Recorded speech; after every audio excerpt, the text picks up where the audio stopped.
Good morning. Our words of welcome today are from the UU Minister, Reverend Sharon Wiley. We speak so often of brokenness in religious life. Let us speak today of wholeness. You are welcome here. Every part of you, beautiful, just you are. Here you do not need to be something more or something less. No holding back, no hiding, no exerting yourself, no trying more or be more. You have inherent worth and dignity. Nothing to prove to me or other people in this service or to anyone. You don't have to try and be witty or more quiet or more outgoing. You are beautiful. Every part of you beautiful, just the way you are. You do not need to change anything about yourself to be welcome here. Your skin, your hair, your belly, your limbs, your face, all beautiful just the way they are. You are extraordinary. Each and every one of you different from each and beautiful in your own beautiful way. Breathtaking. Come, let us worship together.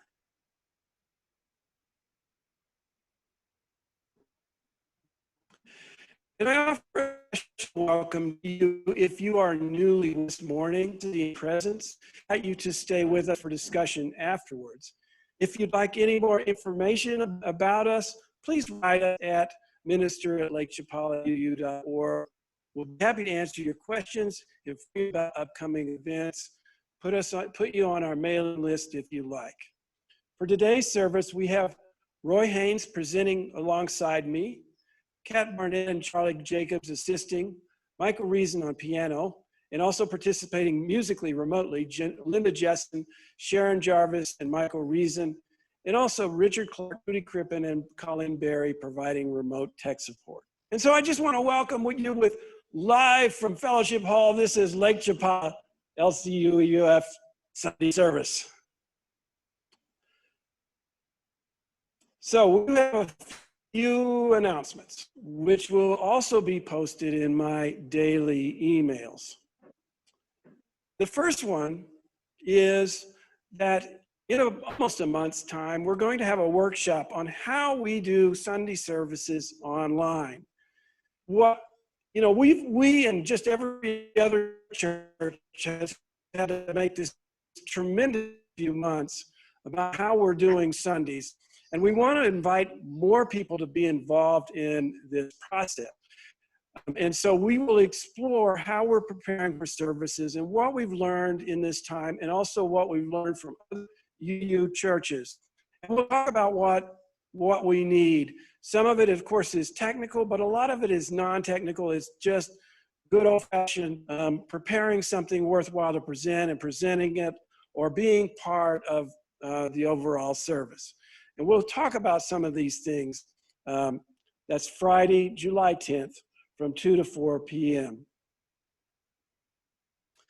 And for all of you early risers, I'm reminded of this, the LCUUF Monday Women's Discussion Group is at 12 midnight. No. I cannot type. It's at 12 on Monday. Contact Catherine Luria or Pam Kusnell for the topic and information about how to access that. And then on Wednesday, we have our community circle. This is at 11 Central Daylight Time. And the Zoom connection is up there. It's the same one it's been for a long time. And then Thursday, we have our women's coffee and chat. They also meet really at noon. And the same connection number. Again, we will be mailing these out in the week. And so now let us light our chalice. Good morning. Our chalice lighting words are by Deanna McIver. We light this chalice, the symbol of our faith alive in the world. naming our vision of collective liberation, and daring to remember each of us in the beloved community. If you have a challenge you'd like the image on your camera, raise hand in chat and we will enable your camera. You have to click OK and show your light, and so we can show your lighting of your camera, of your chalice.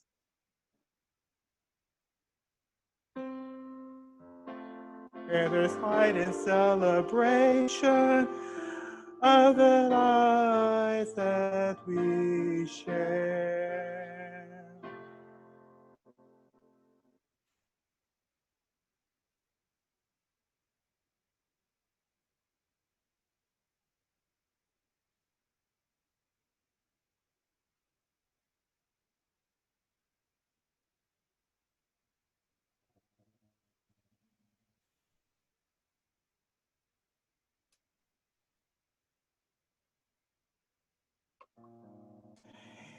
It's time for our joys and concerns. Each week we take time to remind ourselves that we are beloved or belong to a beloved community which cares for each other. We do this by sharing any significant joys or sorrows in our life. Please, if you have a joy or sorrow to share today, you can also type them into chat and we will try to read them aloud. I have one sorrow right now. Let me read this little thing before I do that. Let us recall certain sorrows or concerns, whatever you have in the world been holding that is needed of healing and caring thoughts.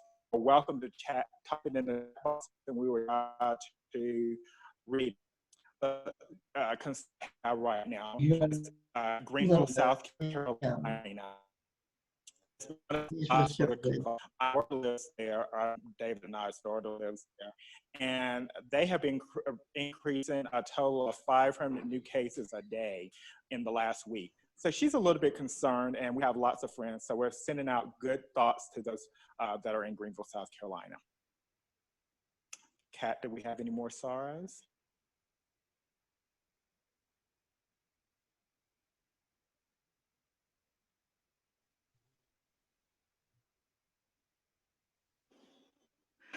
Pamela Cousinel is concerned. Her older brother is suffering from COVID with her mother in Russia. From Fred, sorrow for the youths being abducted, disappeared in our lakeside communities.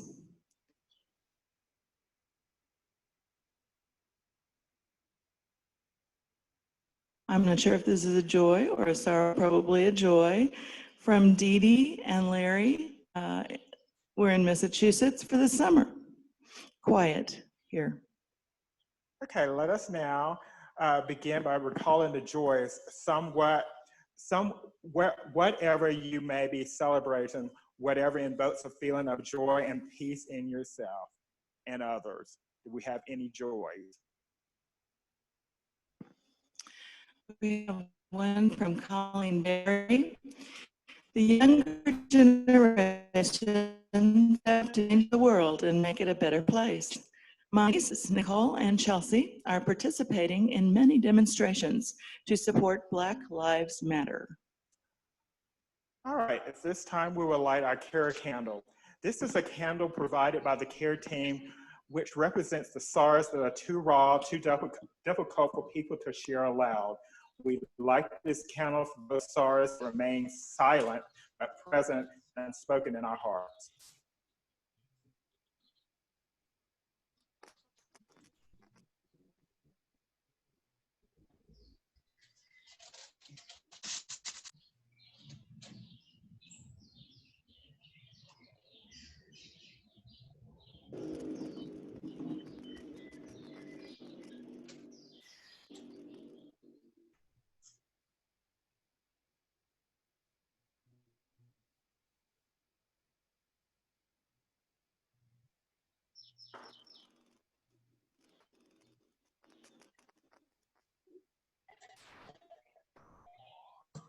You're on, Monica.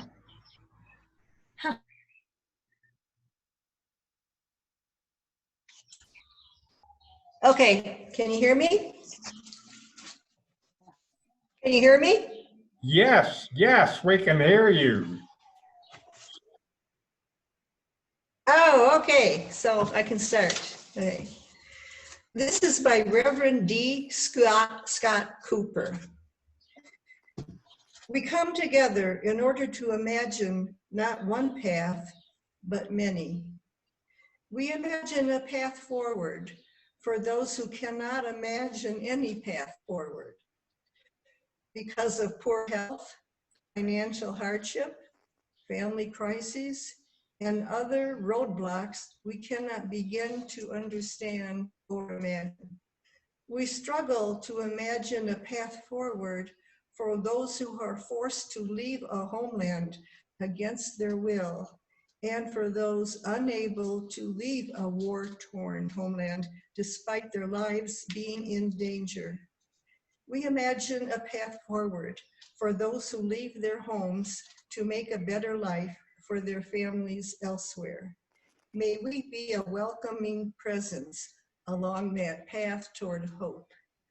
We imagine a path forward for those who have faced lives of oppression anywhere, as well as a path forward for those who out of fear or greed have created their oppression.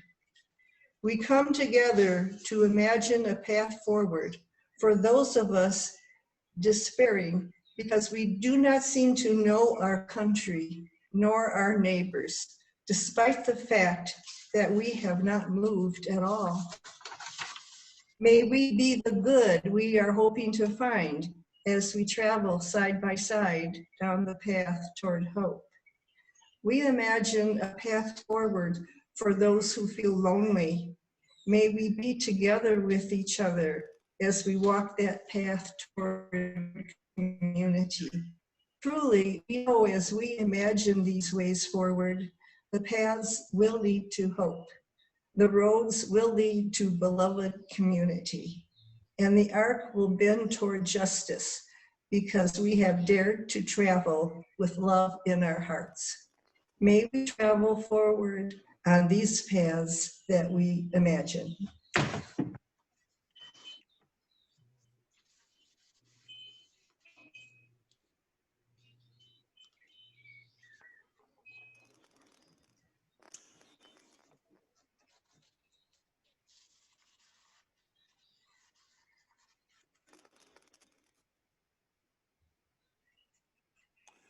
These have been challenging times, these few weeks.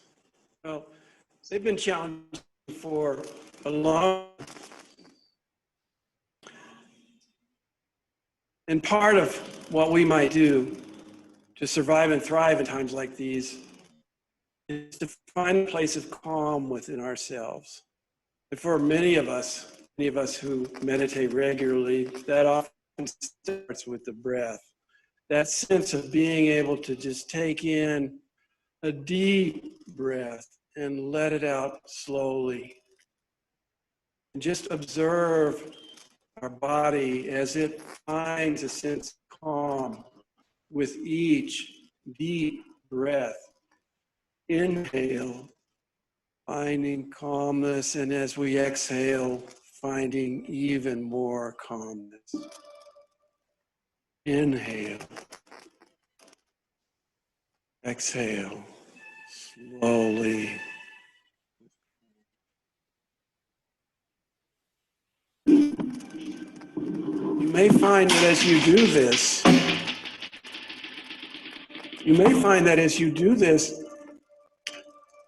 you might even get a little lightheaded.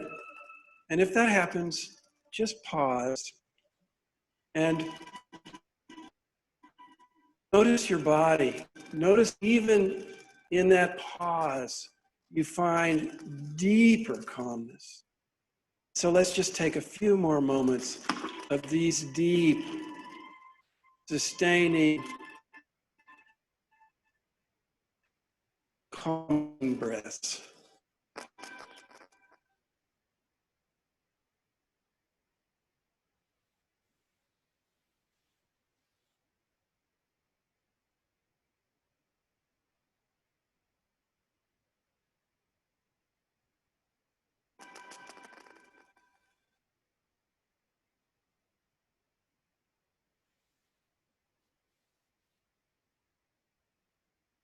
me.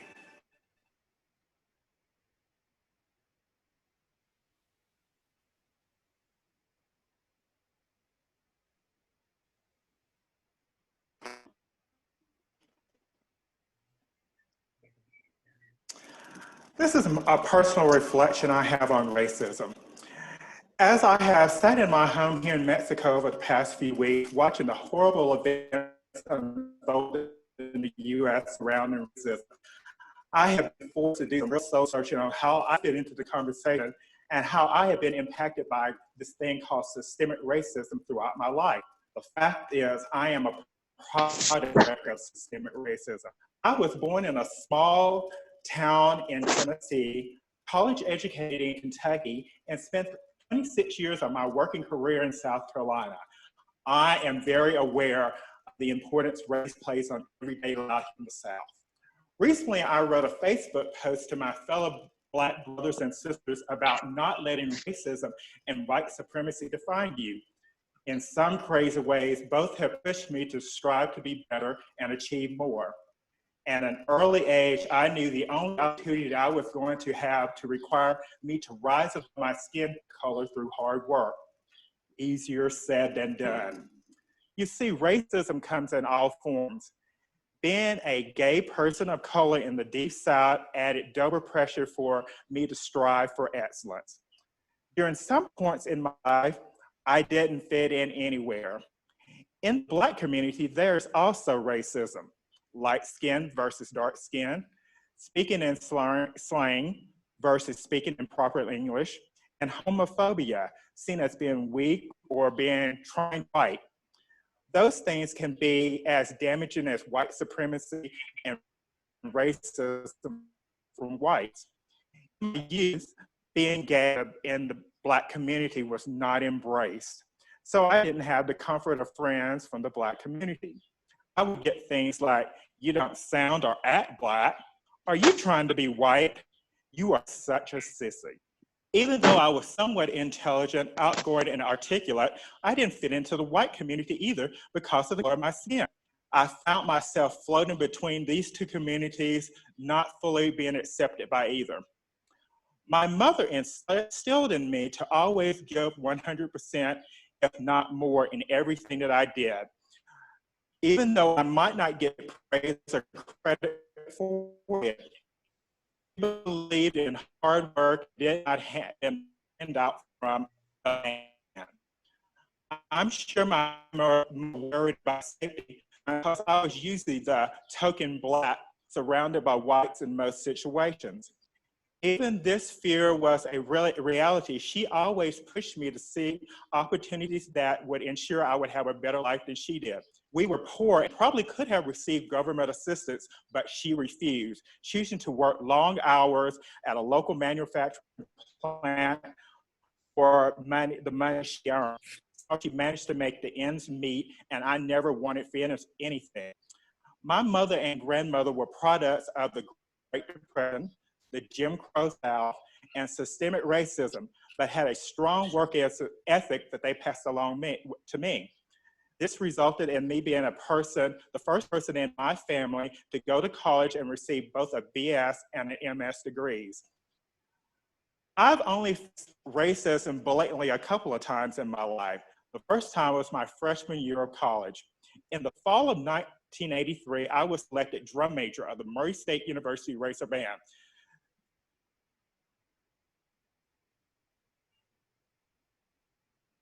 I was the first Black person, male or female, to hold that position. It was very rare for a freshman to be selected. It was a huge but scary honor for me. There were only 3 of us, me plus 2 white girls.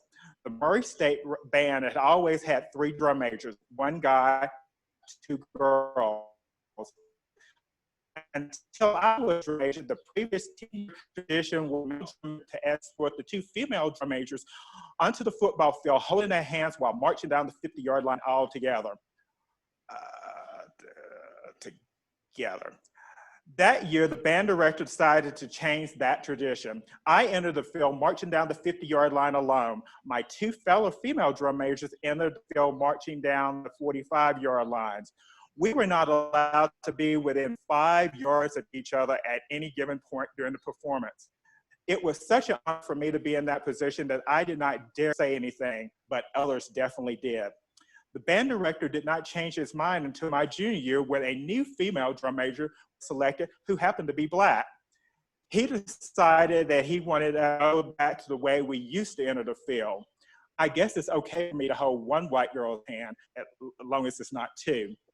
I did not let this situation define me. Instead, I channeled the energy to make certain that my performances on the field all 4 years of my college were the best the audience had ever seen. It is true that a Black person needs to 10 times better to be considered equal to their white counterparts. The bar is definitely set high. The second time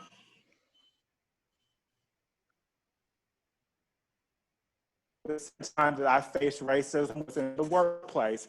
Before I retired in 2019, I worked for 25 years for a Southern department store chain called Bell.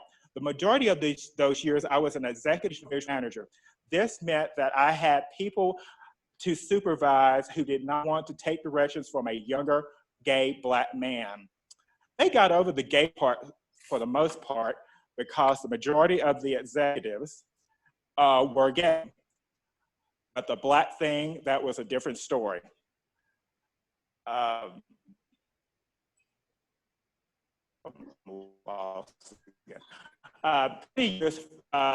was the only Black executive RVM, which added to the pressure that I put myself to be the very best. Statements like, who the hell does he think he is? Why does Beck have some Black or Indian person from India in his managerial position?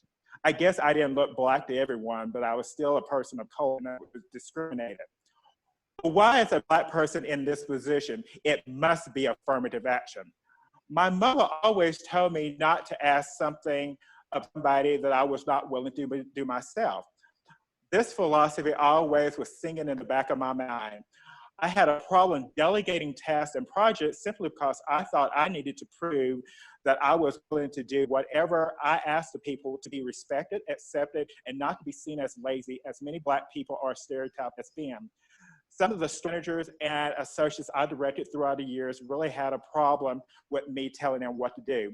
Nothing was ever said to me directly, but I knew it was because I was Black. It was definitely not because of my job performance. People of color become quite good at reading between the lines and seeing subtle looks of disapproval that you receive. I was always given more than some of my fellow executives. Some of my fellow executives were just plain lazy, always delegating their duties to others and taking credit for the work as their own. And they got away with it, mainly because their skin was white. I never let the effects of racism on the quality of the job I did. I would like to think I paved the road for many Black managers to follow.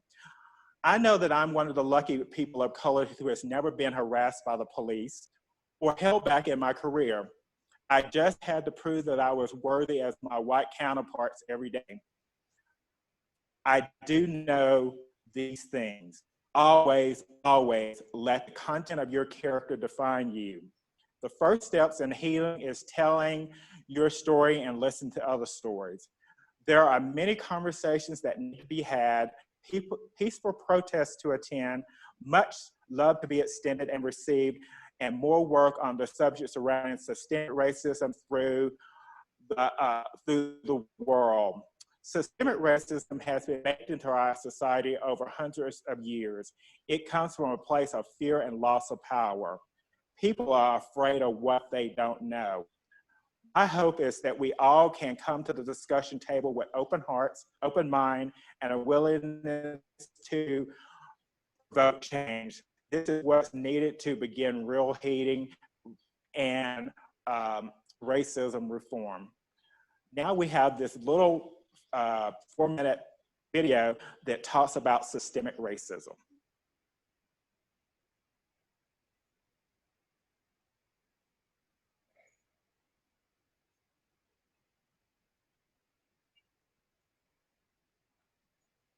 This is Jamal. Jamal is a boy who lives in a poor neighborhood. He has a friend named Kevin, who lives in a wealthy neighborhood.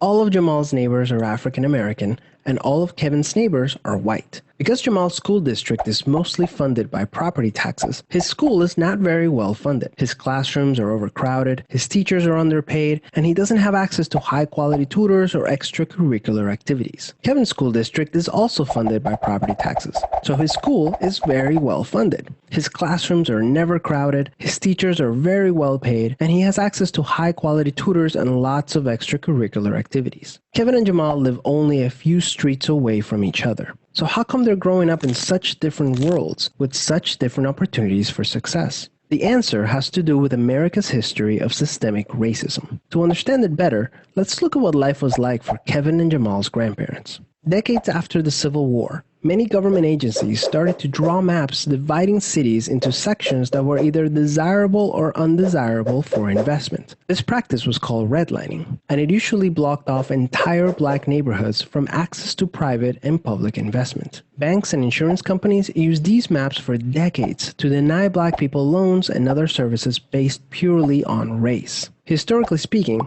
owning a home and getting a college education is the easiest way for an American family to build wealth. But when Jamal's grandparents wanted to buy a house, the banks refused because they lived in a neighborhood that was redlined. So Jamal's grandparents were not able to buy a home, and because colleges could prevent them from attending through legal segregation, their options for higher education were really scarce. Kevin's grandparents, on the other hand, got a low-interest loan to buy their first house and got accepted into a handful of top universities, which traditionally only accepted white students. This opened up a wealth of opportunities that they were able to pass on to their kids and grandkids.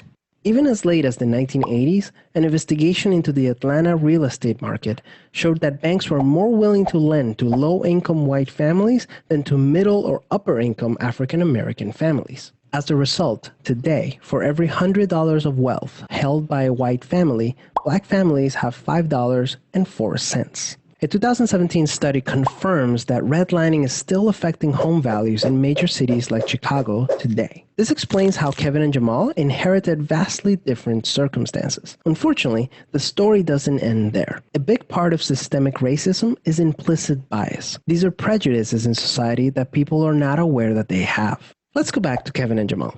Against all odds, Jamal manages to be the only student from his high school to get accepted into a great university, the same one that Kevin and his high school friends are attending. But after Kevin and Jamal both graduate, Jamal notices that his resume isn't drawing as much interest as Kevin's, even though they graduated from the same program with the exact same GPA. Unfortunately for Jamal, studies show that resumes with white-sounding names get twice as many callbacks as identical resumes with black-sounding names.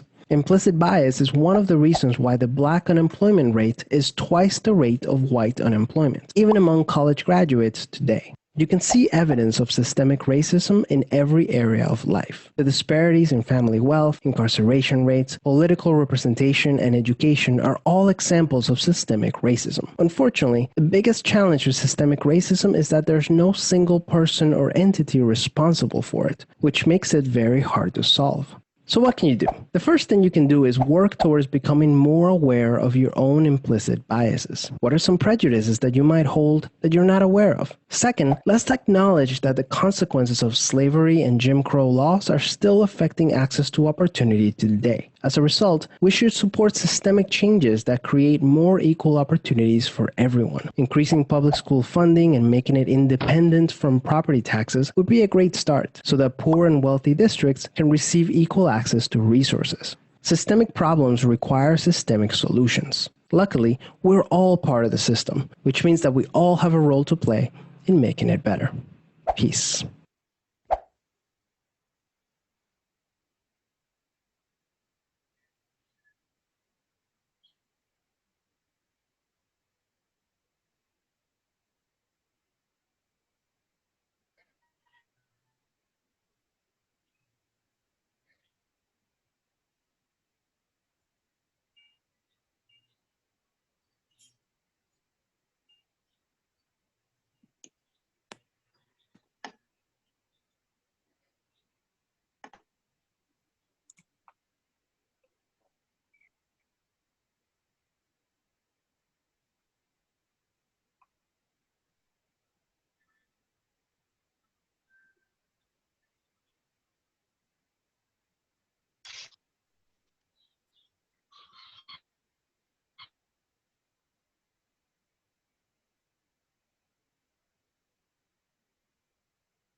This is from UU Minister, the Reverend Ellen Quadgrass.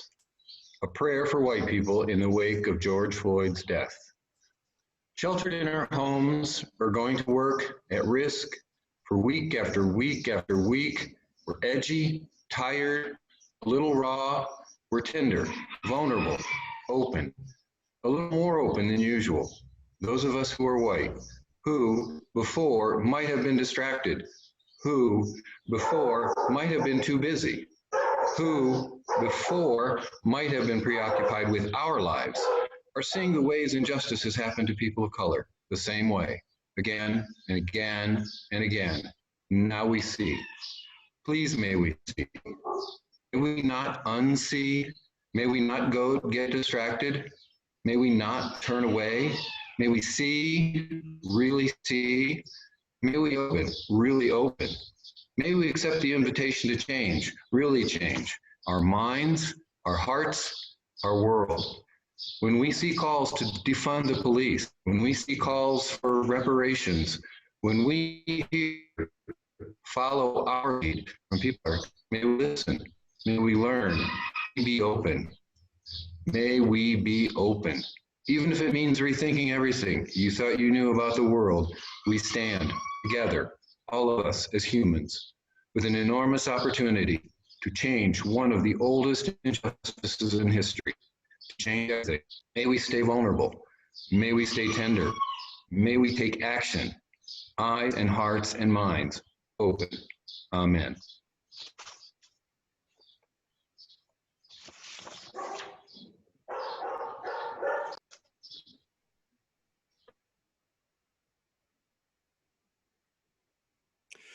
When I was a kid growing up in the South, we were, by the time of the Civil War, slavery was a dying institution, economically unprofitable and destined to fade away on its own, had the North not foolishly intervened in an unnecessary and bloody violence of the Civil War.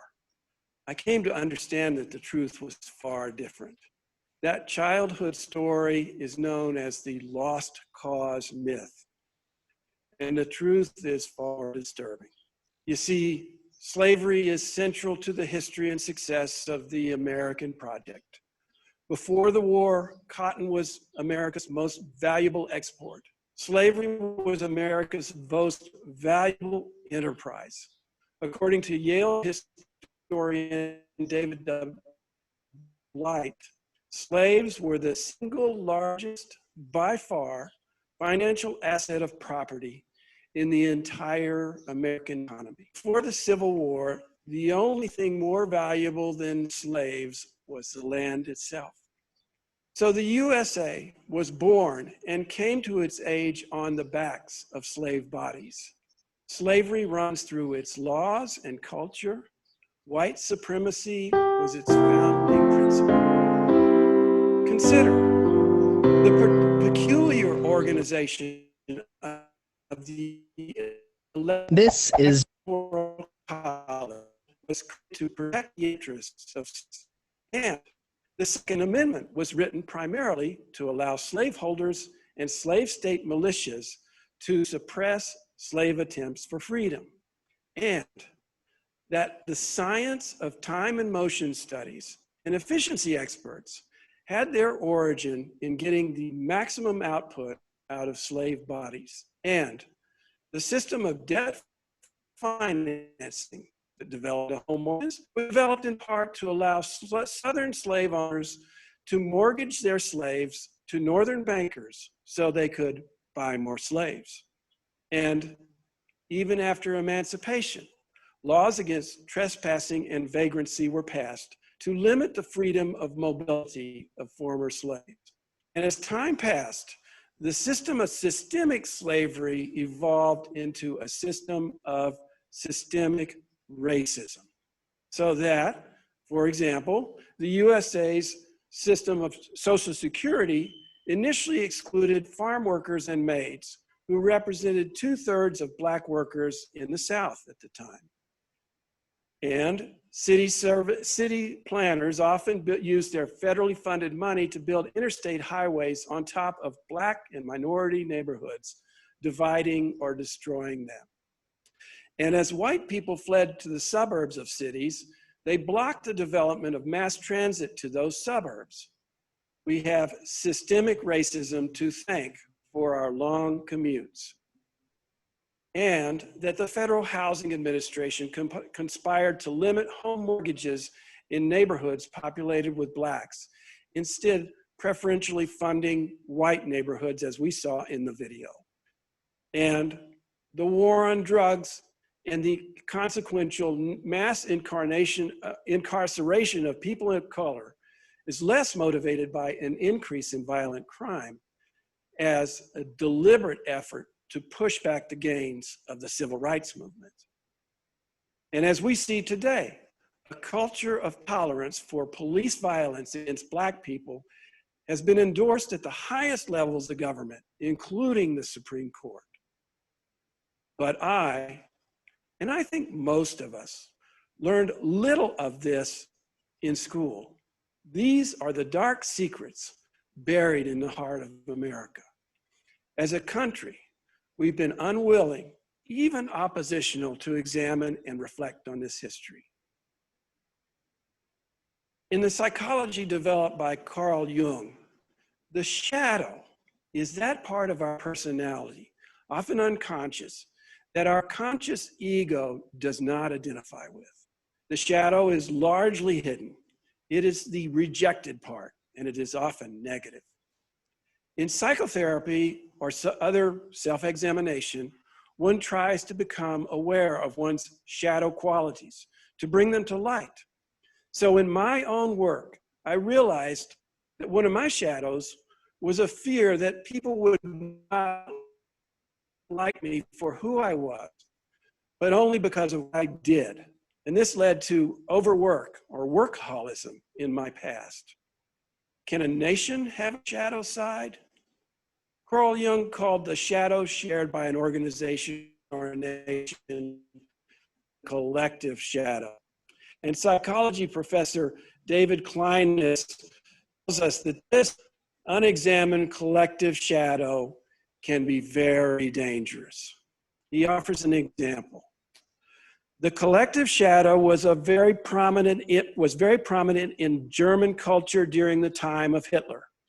The German people had been through a humiliating defeat in World War I and were going through a period of devastating depression. Their collective sense of inferiority relative to the rest of the world was a powerful influencing factor in the rise of Nazism. Hitler, the little corporal, merely represented this deep sense of inferiority, which sought compensation through a quest for power.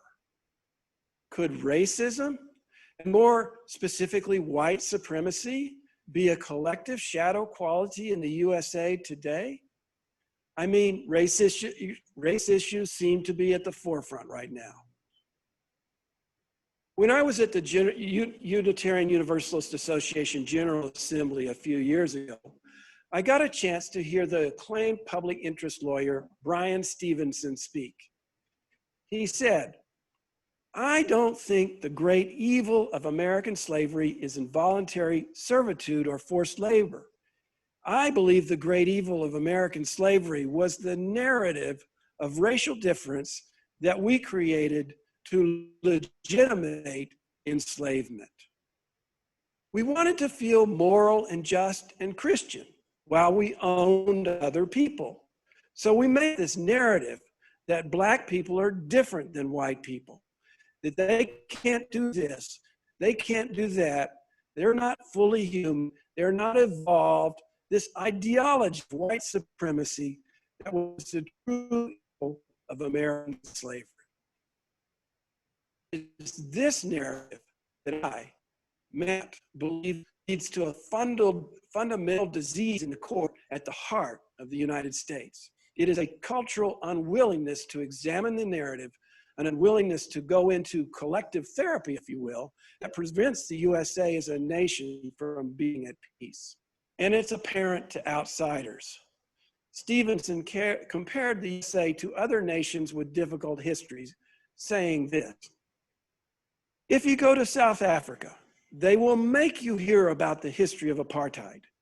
If you go to Rwanda, They will make you understand the damage done by the genocide. If you go to Berlin, Germany today, you can't go 100 meters without seeing a marker or a stone that's placed next to the homes of Jewish families lost during the Holocaust. The Germans want you to go to the Holocaust Memorial. But in this country, we don't talk about the genocide. We don't talk about slavery. We don't talk about lynching. We don't talk about segregation. And we're not going to get to where we need to go until we talk about it. And changing the narrative, I believe, is essential. I, Matt, believe that's what's happening now. A questioning of the narrative of white supremacy, an illumination of all the forms in which systemic racism manifests in the culture of the USA. It is hard work. In a therapist's office, the shadow work often involves a lot of emotions, a lot of tears, maybe even screaming. It's not work we want to do. And in the USA right now, we're seeing this collective work as painful too. Life-risking, sometimes violent, work that many people just wish would go away.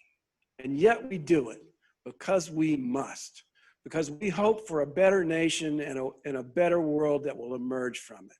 What can you and I do? Now, I'm most directly talking to white-skinned folks from the USA, but these points might apply to others, white-skinned and people of color in other countries as well. We start by noticing and really seeing and paying attention to the shadow of racism. Don't get distracted, for the shadows drive strong emotions. For many progressive folks, we can feel guilt and shame as we learn about systemic racism, and we realize that we benefit from the system or whether or not we support it. The guilt can drive us to freeze up so that we don't know how to respond or take action. People on both sides may feel anger. For those embedded in the white supremacy culture, the anger is often driven by fear, the fear of a loss of way of life or power or control. We progressives can also feel anger as we realize how corrupt the system is and how we've been lied to. But by recognizing and dealing with these emotions, we will be much more effective in our actions. By recognizing the emotions of those on the other side, we can be more effective in communicating with them. And people, we can protest, and we can certainly fund the work for change. We can be allies to our friends who are people of color, following their lead, for they are at the center of this work, as well they should be. But our most effective role may be to work to help other white people see the shadow of racism in our culture. Many such ordinary white people are just now becoming aware, just now waking up, ready to listen. We can offer our stories, help them reframe their narrative so that they can begin to side with us in anti-racism and anti-oppression work. We can help other people see. We can help them see the shadow that has hung over the land, over the culture, essentially from the very beginning. We can help them see their part, working with us to expose and cancel racism and white supremacy culture in our society. And so all of us, whatever color, whatever nationality, can imagine paths forward, paths that will lead to the beloved community with the arc bending towards justice for everyone, all of us, no one included. May we travel forward on these paths that we imagine. Blessed be. Our hymn is number 169, We Shall Overcome. For this hymn, Michael was able to do his magic of joining together several of our voices over the wires, Linda Jessen, Sharon Jarvis, and Michael Reason. Please join them in singing.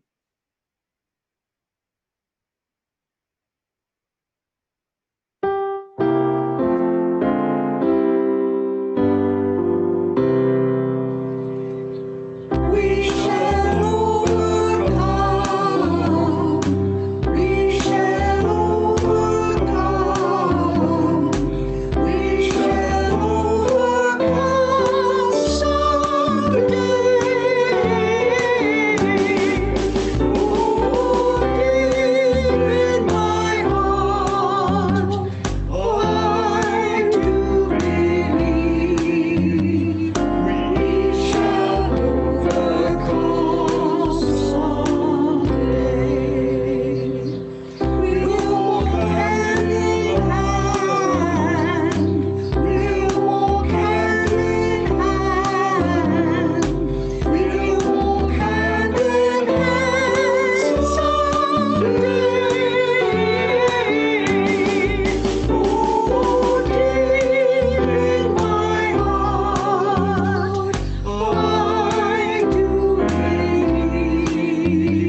It's time for us to extinguish the chalice with these words. We extinguish this flame, but not the light of truth or the warmth of community or the fire of commitment. These we keep in our hearts and share with all the world.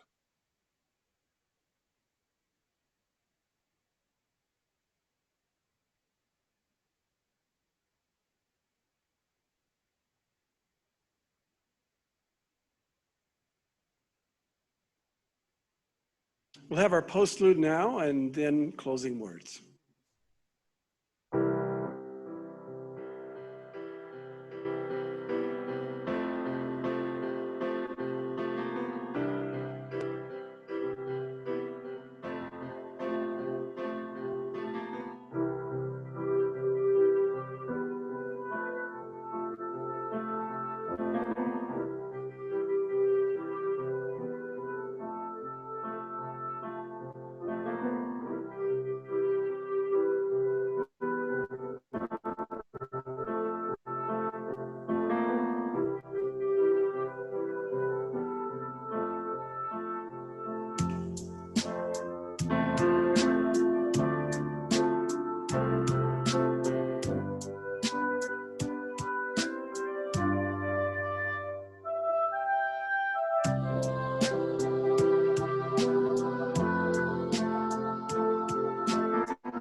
The work of anti-racism is challenging work. We both have to do our own work wherever we are, becoming aware of the shadow of racism.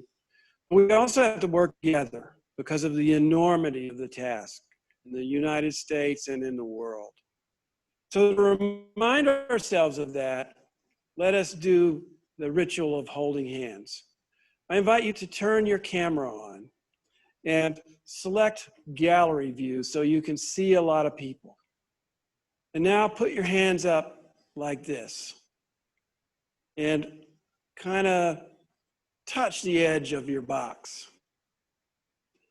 And